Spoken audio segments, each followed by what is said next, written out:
The Howard Stern Show. When you did the movie, the Andy Kaufman movie, Man on the Moon, Yeah. Like people said, you got so into character, so deep into it.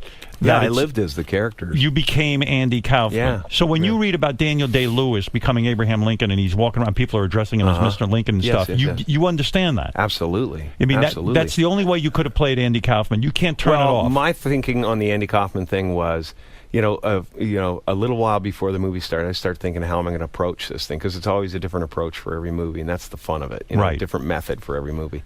And I'm sitting in Malibu, and I look out at the ocean, and I go, what would Andy be into right now? And the first thing I thought about was, like, I bet he'd be, like, speaking telepathically and driving everybody crazy, trying to figure out what he wants, or something like that. Yeah. Something annoying that's getting to people.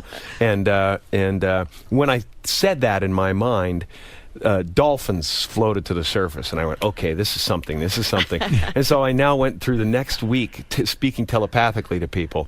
I had a little card. I was learning congas. I was having costume fittings, and they all had to deal with the pre-Andy Kaufman telepathic guy. And I would give them a card if they got upset. I'd give them a card that said, if you don't understand what I'm trying to say, I'm speaking telepathically. So in other words, you had to become Andy Kaufman to the point that even you would, because Andy annoyed the shit out of people, and so you would even become that guy to your friends and everything else. And then it hit me. You know what? I don't want to do this movie. I want Andy to come back to do this movie. Right. And so it became an odyssey. And sometime I'll show you the documentary that's never been released, and it's the making of. Wow. And I'd love you to see cannot that. believe that a movie got made. Milos Forman on his knees begging Andy to do things, and Tony Clifton berating the taxi cast. And insanity, absolute insanity. Is that why the Hell's Angels? Yeah, Chuck Zito, all those guys. Yeah. They were Tony Clifton's bodyguards. That's so funny. So we rolled in with the whole